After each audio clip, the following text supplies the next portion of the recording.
Dando sequência, então, à nossa aula de trauma pediátrico, nós já passamos pelas considerações iniciais, já falamos do triângulo da avaliação pediátrica, agora nós vamos focar na análise, no exame físico, na sequência de avaliação primária e intervenção. A avaliação primária, ela diz respeito ao método mnemônico X-ABCDE, em que o X é o controle de hemorragias exsanguinantes, a abertura das vias aéreas e proteção da coluna cervical com aplicação do colar cervical ou algum dispositivo adaptado, B de respiração, C de circulação, D de avaliação neurológica e o E de exposição e controle de hipotermia.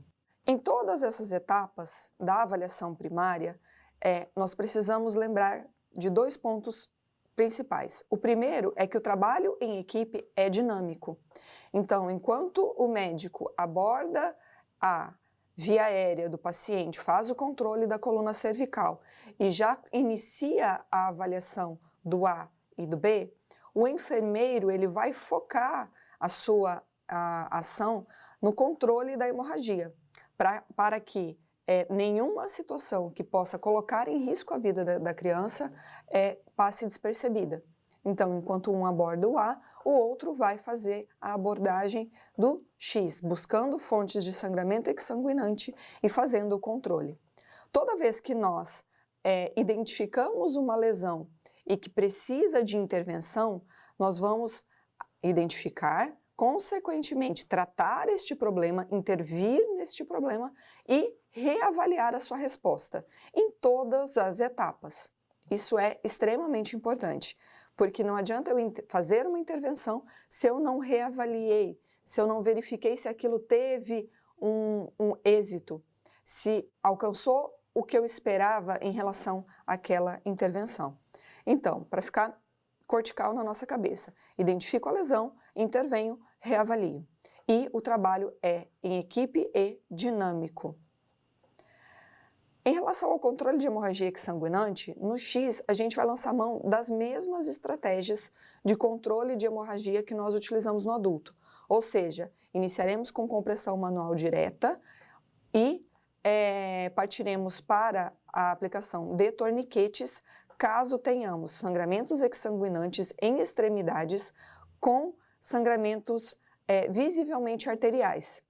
Então, aqui para ficar claro, podemos utilizar diretamente o torniquete se eu tenho um ferimento em extremidade que me sugira que esse sangramento é arterial, tá? Já vamos direto para o torniquete para não perder tempo.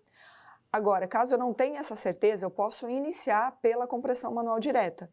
Só que lembrar que a compressão manual direta exige que um dos socorristas, um dos membros da equipe, permaneça por pelo menos 10 minutos fazendo a compressão no local. E mesmo que eu opte por fazer essa compressão e um curativo compressivo, eu preciso avaliar se isso surtiu efeito ou não. Se mesmo com a compressão manual direta, não havendo sangramento arterial, aquele sangramento ele continua ativo, a gente pode lançar mão de torniquetes. Em regiões juncionais ou regiões cavitárias, abdômen, tórax, pescoço, região axilar ou região inguinal, nós podemos lançar mão de curativos para fazer o preenchimento dessa cavidade, seguido da compressão manual direta. E aí nós teremos um socorrista, um membro da equipe, fazendo essa compressão durante todo o período de atendimento. Em relação à via aérea, é interessante que a gente lembre que a via aérea é onde nós vamos ter as maiores desproporções em relação ao adulto. Então aqui nós teremos uma via aérea mais anteriorizada, afunilada, uma traqueia curta, uma produção maior de secreções, uma língua grande, uma face pequena, um occipício grande. Então nós precisamos nos adaptar às faixas etárias que nós vamos abordar em relação à via aérea. Não é demais lembrarmos que um coxim entre a cintura escapular e a cintura pélvica em uma criança menor de 3 anos de idade vai nos auxiliar a manter essa via aérea na posição de cheirador, que é a posição em que o orifício do ouvido vai ficar alinhado com o tórax anterior da criança. Então, vamos utilizar as técnicas de abertura de via aérea básicas, jaw thrusting, lift, tração da mandíbula, que é o jaw thrust, aspiração de secreções, sangue, se for necessário, administração de oxigênio suplementar, caso essa criança me apareça, né, me demonstre necessidade, a gente vai trabalhar um pouquinho, vai discutir um pouquinho mais na avaliação do B, e caso eu decida pela introdução de oxigênio suplementar, eu vou optar pela máscara de oxigênio com reservatório, a máscara não reinalante, caso essa criança tenha drive respiratório, ou pela ventilação por pressão positiva, caso essa criança não tenha drive respiratório ou tenha uma respiração muito lenta ou muito rápida. Não devemos esquecer que a manutenção do alinhamento da coluna cervical deve ser mantido durante todo o período, ou pela colocação de um colar cervical ou um coxim adaptado, caso o colar cervical não possa ser utilizado, ou até mesmo a estabilização manual por algum dos socorristas. Em relação ao controle e manutenção da permeabilidade da via aérea, caso haja necessidade de intubação já no primeiro momento, quando essa criança não consegue manter a via aérea pérvia, ou quando eu tenho algo que possa evoluir com broncoaspiração, como por exemplo um sangramento importante dentro da cavidade oral, e a decisão do médico se dá pela intubação de sequência rápida, nós vamos pensar neste fluxograma. É um fluxograma que vem no ATLS de 2018, na última atualização. No PHTLS ele não vem tão especificado em relação às drogas e à abordagem da sequência rápida. Obviamente que a gente tem as particularidades de cada profissional, mas este é o organograma que o ATLS traz para a gente. Então, primeiro, para oxigenar essa criança, né, utilizando uma cânula orofaríngea, se ela tolerar, um ambu com a máscara adaptada e o reservatório de acordo com o tamanho adequado para essa criança. A utilização do sulfato de atropina somente para crianças lactentes, para que se evite a resposta vasovagal. E aí a dose pode ser de 0,1 a 0,5 miligramas em dose única, depender do tamanho da criança.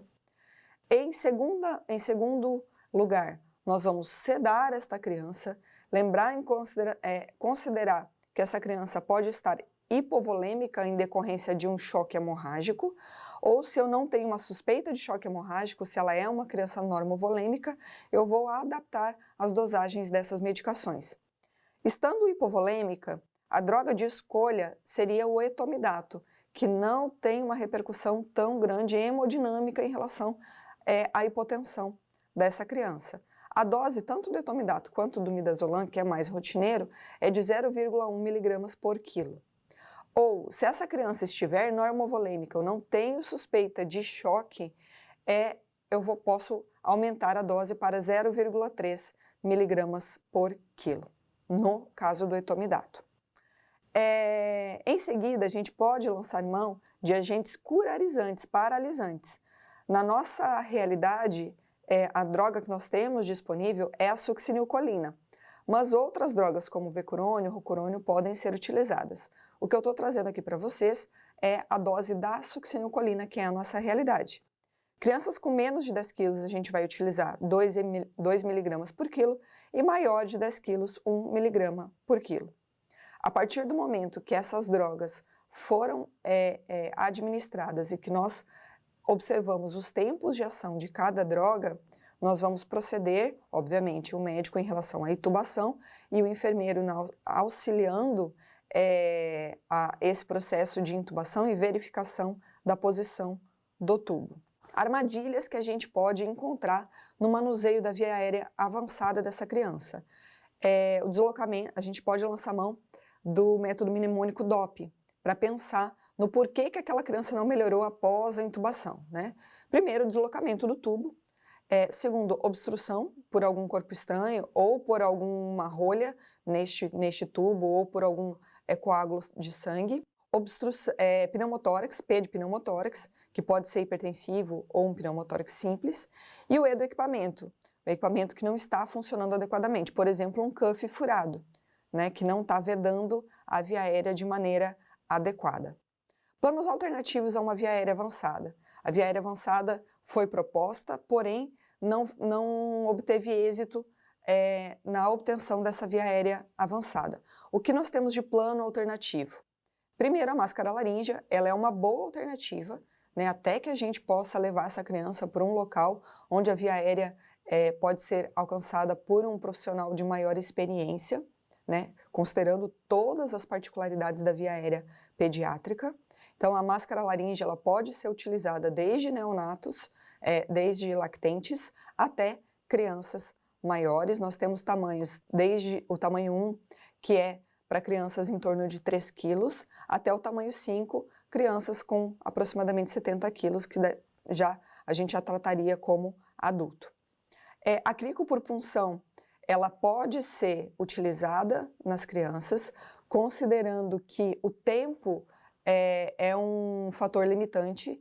Nós não podemos ultrapassar 45 minutos utilizando a via de acesso avançado na crico por punção, porque ela vai progredir para uma hipercarbia, né, limitando a utilização dessa técnica. A crico cirúrgica não é indicada para crianças menores de 12 anos. Em relação à avaliação do B e intervenção, no primeiro, vamos lembrar que o tórax da criança, quanto menor ela for, ele vai ser menor em comparação com a região abdominal. Então, as paredes deste tórax vão ser mais finas, as costelas vão estar mais retificadas, ela tem uma maleabilidade óssea maior em relação ao adulto, porém, ela pode ter contusão pulmonar, lesões adjacentes, sem demonstrar fraturas de costela, por exemplo, ou lesões externas. Então, sempre a gente precisa suspeitar de lesões adjacentes em relação ao tórax da criança, tá? Como nós vamos fazer a avaliação? Primeiro, levando em consideração todo o processo e os passos do exame físico, inspeção, palpação, percussão e ausculta, tá? Observar respiração ruidosa, MV diminuído ou ausente, tiragens, esforços respiratórios, batimento de asa do nariz, aumento do trabalho respiratório, lesões evidentes, escoriações, hematomas, palidez e cianose aqui está com um adendo de que são sinais tardios. Essa criança ela já está evoluindo para insuficiência respiratória na vigência destes sinais. Desvio de traqueia pode não ser percebido num lactente, por exemplo, em que a traqueia é muito curta. Então, a gente precisa lançar mão de outros recursos do exame físico, como ausculta, como percussão, para identificar um pneumotórax hipertensivo, por exemplo, tá? A dor é um fator limitante e lembrarmos que a frequência respiratória aumentada e cardíaca aumentada são os primeiros mecanismos de compensação que essa criança lança na resposta ao choque. Então, eu posso ter uma criança com frequência respiratória bastante aumentada, cardíaca bastante aumentada e não ter trauma de tórax. E isso ser uma resposta do C, uma resposta do choque. Intervenção. Em relação à intervenção, é importante que a gente lembre que nos primeiros anos de vida, o trabalho respiratório ele é mais abdominal da criança. E conforme ela chora ou a gente faz ventilação por pressão positiva, uma quantidade grande de ar vai fazer uma distensão gástrica, vai ir para o estômago e vai fazer uma distensão gástrica. Então, a descompressão gástrica, muitas vezes com uma sonda orogástrica ou nasogástrica, vai ajudar a melhorar o padrão respiratório. E a descompressão torácica também na vigência da suspeita de um pneumotórax hipertensivo, levando como consequência a drenagem deste tórax. Um pneumotórax hipertensivo ele não está completamente tratado se nós não drenarmos o tórax dessa criança. E aqui vale um adendo. Nós podemos optar por transportar essa criança com um pneumotórax hipertensivo com a agulha da descompressão no tórax para que o tratamento definitivo seja feito num local de maior recurso, na sala vermelha de um hospital, por exemplo, e aí isso vai ser determinado pelo tempo que eu levo até lá, pela habilidade dos profissionais que estão no atendimento a essa criança e principalmente pela resposta que essa criança me deu em relação à tórax-centese, tá? Se eu precisar fazer ventilação assistida para essa criança, eu não posso esquecer que crianças fazem com uma frequência muito maior pneumotórax, transformam um pneumotórax simples em hipertensivo a partir de ventilação por pressão positiva com muito mais facilidade do que um adulto. E nesse momento da avaliação do B, eu já posso fazer, lançar a mão da monitorização da oximetria como um adjuvante, tá? Se eu fiz uma intervenção de intubação, por exemplo, ventilação por pressão positiva via bolsa e máscara, eu preciso avaliar a efetividade dessa intervenção. E como que eu vou avaliar? Ausculta, coloração da pele, frequência cardíaca, avaliar nível de consciência, oximetria e capnografia, caso esteja disponível. Cuidado com volume e pressão, justamente pela evolução de um pneumotórax simples para um pneumotórax hipertensivo, tá? Em relação à circulação, lembremos de alguns pontos. A criança ela tem uma reserva fisiológica aumentada, enquanto o adulto tem 7 ml, na média, 7 ml por quilo de sangue, a criança tem em torno de 8 a 9 ml por quilo de sangue, então ela tem uma reserva aumentada. O seu mecanismo compensatório é muito mais eficiente e eficaz do que o adulto, então a resposta a uma resistência vascular periférica aumentada, ela vai ser muito mais efetiva na criança do que em um adulto, por exemplo, tá? Ela pode perder até 30% da sua volemia antes de descompensar o seu choque. Em lactentes, não podemos esquecer que a perda de sangue nos espaços subgaleais, subdural e intraventricular podem ser significativos, inclusive, como sinais de choque. Não nos esqueçamos também do nosso método, do nosso mnemônico 1H e 3Ps, em que a gente vai parar todas as hemorragias, sejam elas externas ou na suspeita de hemorragias internas, a gente vai lançar mão de mecanismos como o alinhamento de uma fratura de fêmur, estabilização da pelve, para fazer o fechamento desse foco de sangramento. E os 3Ps, pele, pulso e perfusão. Vamos considerar as faixas etárias quando a gente for pensar na quantificação de frequência respiratória, frequência cardíaca e de pressão arterial.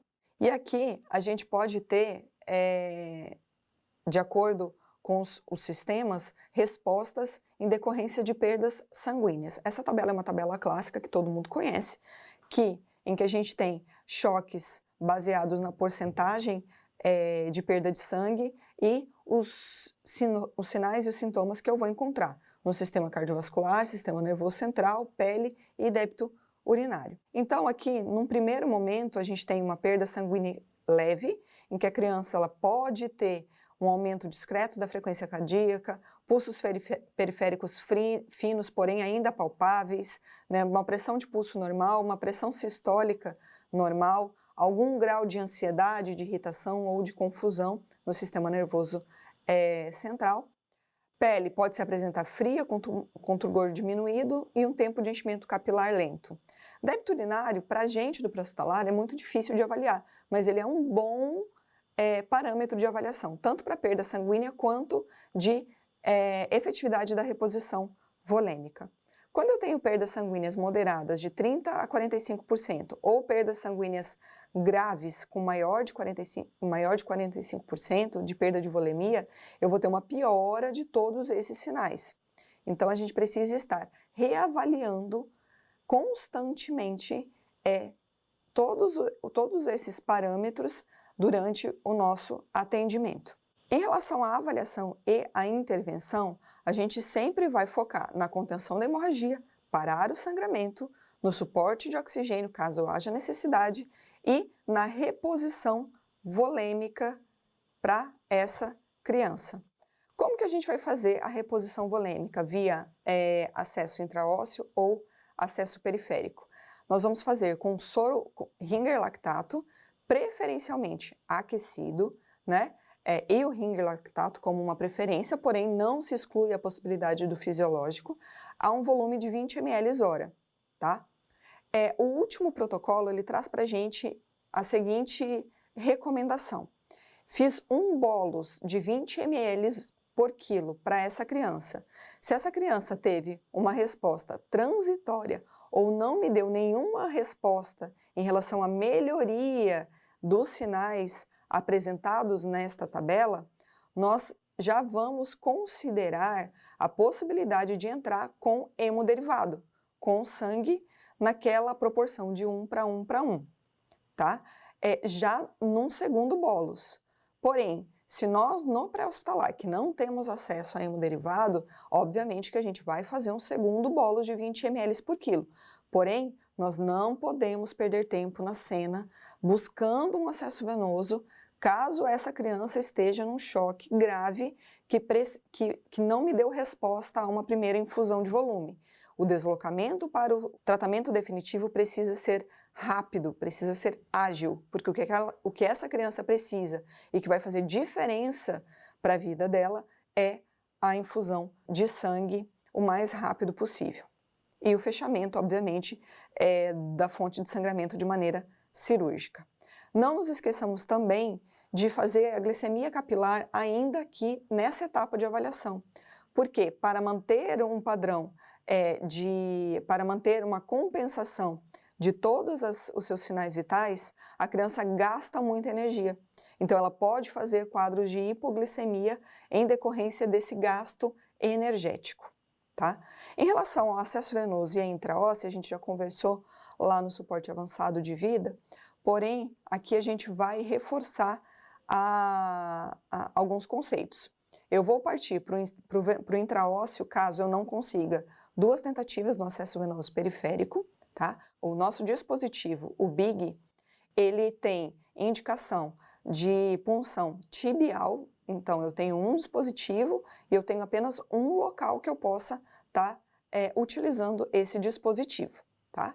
É um dispositivo específico que a gente possui e no qual a gente vai poder infundir todas as drogas cristalóide e inclusive os hemoderivados. Obviamente que toda vez que nós fazemos uma intervenção, a gente precisa reavaliar. Então, a criança, ela pode apresentar até 3 tipos de resposta em relação ao choque e à minha intervenção. Ela pode ter uma boa resposta, ou seja, fiz um primeiro bolus de volume e essa criança melhorou o padrão respiratório, melhorou a frequência cardíaca, o pulso ficou mais amplo, melhorou a coloração da pele, está menos sudoreica, menos pálida, ela é uma boa resposta ou uma criança responsiva.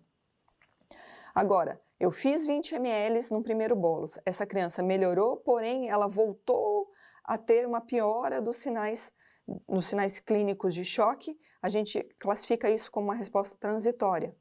Ou então, quando eu tenho uma resposta ausente, eu intervi e aquela criança não me respondeu de maneira adequada. O que eu tenho aqui? Uma resposta ausente, é uma criança extremamente grave. Precisa chegar na unidade de destino, intervenção cirúrgica e hemoderivados. Em relação ao neurológico, a lesão, o TCE grave, ele é uma causa muito comum de morte em criança, morte direta em criança. Medidas de reanimação bem executadas vão prevenir evolução de lesão secundária em relação a esse trauma crânioencefálico. Então, mantermos ventilação, oxigenação e perfusão de maneira ótima vão evitar a evolução e prevenir o aparecimento de lesões secundárias cerebrais. Vítimas de trauma não acidental podem não apresentar lesão aparente. Por exemplo, um bebê com síndrome do bebê chacoalhado, né? Em que ele tem lesão intracraniana, mas ele não tem lesão externa. Então, a gente precisa pensar nessas situações atípicas, tá? Pontual. O cérebro ele é muito diferente na criança do que o adulto. A anatomia é diferente, o tamanho é diferente, 80% do tamanho do cérebro ele já se desenvolveu até os 3 anos de idade. Os espaços subaracnoide são menores, as fontanelas podem estar abertas, tendo uma maior complacência em relação ao sangramento intracraniano, o fluxo cerebral é maior, então a gente precisa pensar nessas situações e manter uma oxigenação e uma perfusão ótima. Aqui a gente fala em pressão sistólica sempre um pouco maior do que a gente toleraria numa hipotensão permissiva, por exemplo, numa criança sem TCE. O prognóstico melhor depende principalmente do tratamento do choque, principalmente da manutenção de uma pressão sistólica adequada. Tá? Em relação à avaliação, lembrem, a gente conversou sobre a escala de coma de Glasgow, que precisa ser adaptada de acordo com a faixa etária que nós estamos trabalhando, que nós estamos atendendo. Então, a habilidade de comunicação vai depender muito da idade, da faixa etária dessa criança. O que nós vamos ter de alteração, basicamente, na escala de coma de Glasgow, diz respeito à resposta verbal e à resposta motora. Na resposta verbal, crianças com menos de 2 anos, a gente vai precisar adaptar essa escala. Então, aqui a gente tem como orientado, por exemplo, uma vocalização apropriada para a idade, sorriso, orientação, interação com o socorrista ou com algum familiar, confuso como um choro, uma irritação que não é consolável, palavras inapropriadas como choro, a dor, sons inteligíveis como gemido em resposta à dor e nenhuma resposta, tá? Então, nós vamos precisar adaptar a escala de coma de Glasgow a crianças menores de 2 anos. Em relação ao TCE, a gente vai observar sinais e sintomas de aumento de pressão intracraniana, pupilas lentamente reativas ou não reativas, hipertensão sistêmica, bradicardia e padrões respiratórios anormais me fazem pensar em síndrome de Cushing, né? Em que eu tenho aumento da pressão intracraniana e eu posso ter um hematoma expansivo em expansão naquele momento, tá? O uso da hiperventilação na vigência desses sinais de aumento de pressão intracraniana, ele ainda é controverso.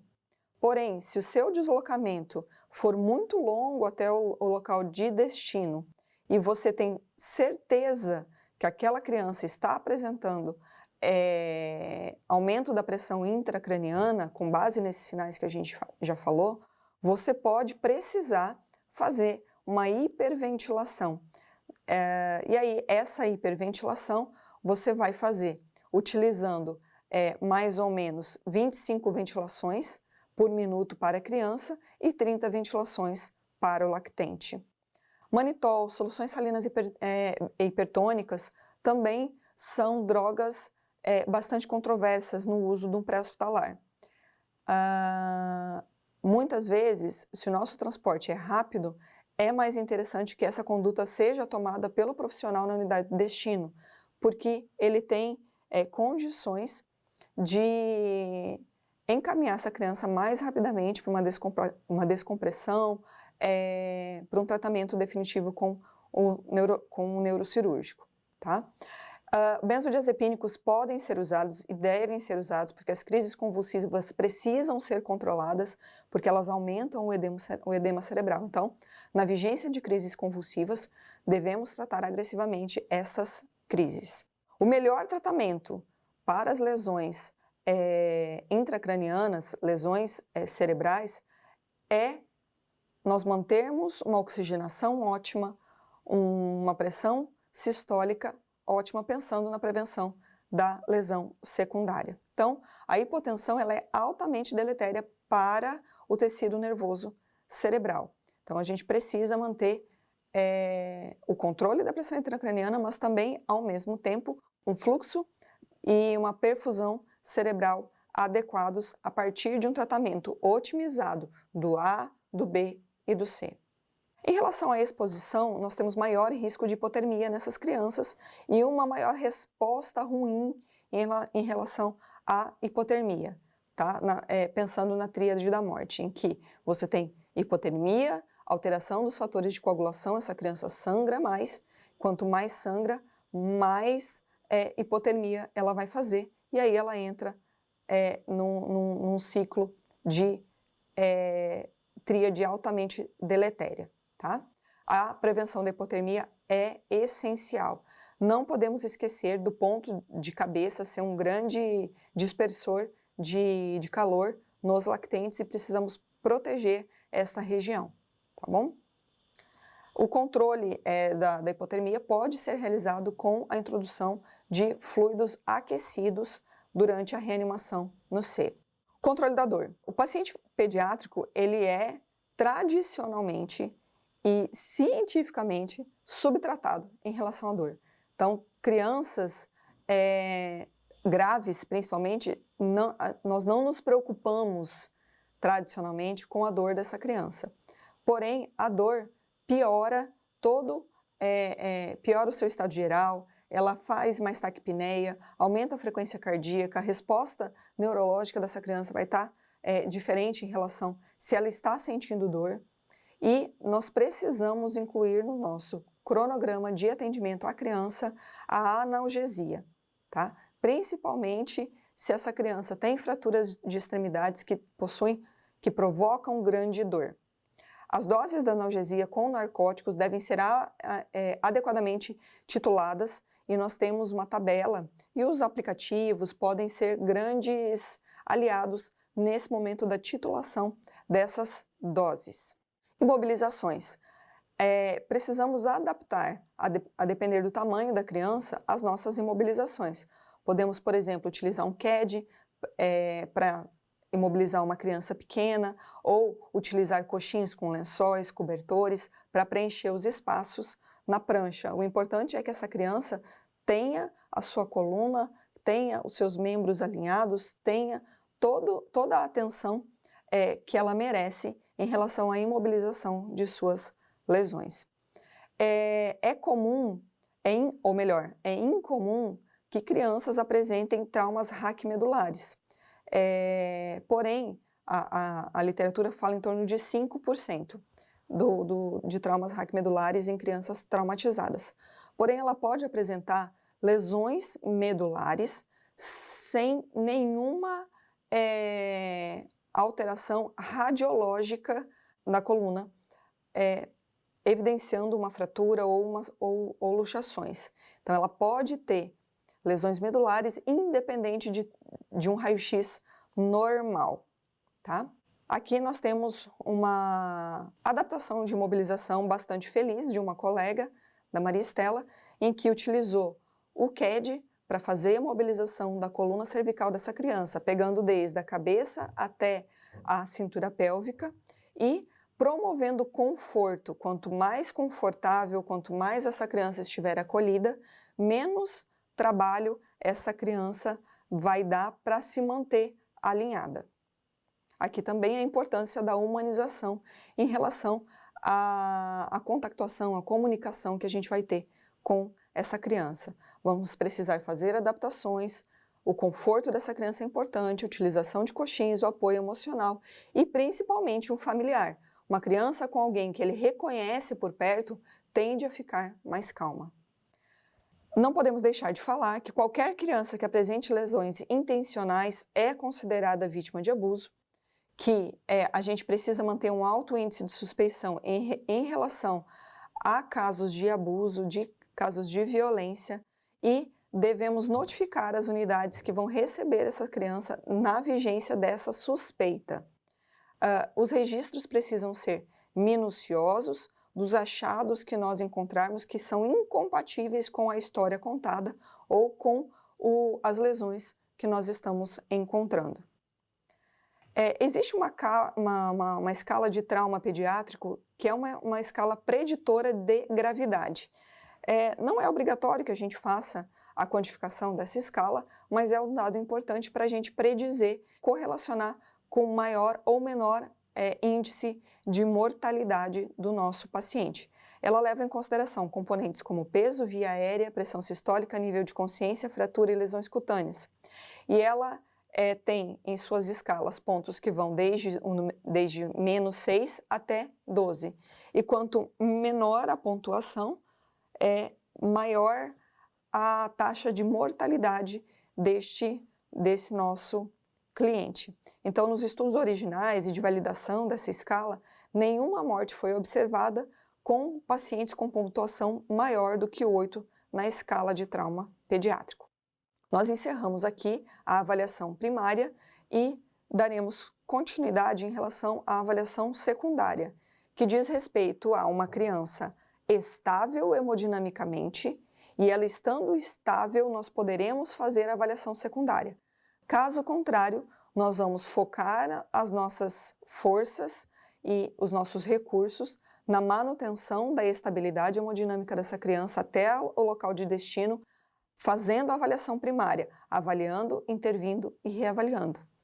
Nós não precisamos quantificar, nós não precisamos pormenorizar o nosso exame físico se nós estamos com uma criança instável, que precisa de um centro cirúrgico, que precisa de hemoderivados no local de destino. Então, só vamos fazer a avaliação secundária se a criança estiver estável, ponto. A avaliação secundária, ela abrange o exame físico dirigido, a história sample e os sinais vitais, que nós vamos quantificar aí sim na avaliação secundária. Considerações finais então. A avaliação primária e o manejo das condições encontradas no atendimento pré-hospitalar exigem uma avaliação sistematizada. Essa avaliação sistematizada que nós apresentamos para vocês, adaptadas às suas faixas etárias. O TCE é a lesão que mais gera intubação orotraqueal no trauma e é a principal causa de morte na cena, inclusive. Crianças não são adultos pequenos, essa frase ela é clássica em todos os cursos de trauma que a gente faz, tanto a TLS quanto PH-TLS. Ela vai seguir a mesma ordem de avaliação, porém a gente precisa da adaptação das nossas técnicas de reanimação em relação às faixas etárias. Utilização do TAP, do Triângulo de Avaliação Pediátrica, para avaliação inicial deve ser realizado em menos de 30 segundos no primeiro contato com a criança. E as crianças têm capacidade de compensar perdas de volumes muito grandes por muito mais tempo do que os adultos. Então, não vamos comer bola, não vamos deixar passar sinais precoces de choque para que a gente possa intervir na reexpansão, na expansão volêmica dessa criança. E todo achado gera uma intervenção. Todo achado gera uma intervenção que gera uma reavaliação consecutiva. E não se esqueçam da possibilidade de abuso. Nunca se esqueçam da possibilidade daquela criança ter passado por uma situação de abuso, por uma situação de violência e nós devemos, é nossa obrigação ética e legal de informar na unidade de destino a notificação e essa unidade, inclusive, possa providenciar a intervenção policial. O trabalho em equipe é extremamente importante em se tratando de avaliação e de trauma pediátrico, em todas as situações, obviamente, mas com a criança é muito significante que a equipe esteja coordenada, que a equipe esteja integrada para proporcionar uma assistência de maior qualidade a essa criança. Gostaria de agradecer a atenção de vocês, nossas referências e a aula de avaliação do trauma pediátrico termina por aqui. Obrigada.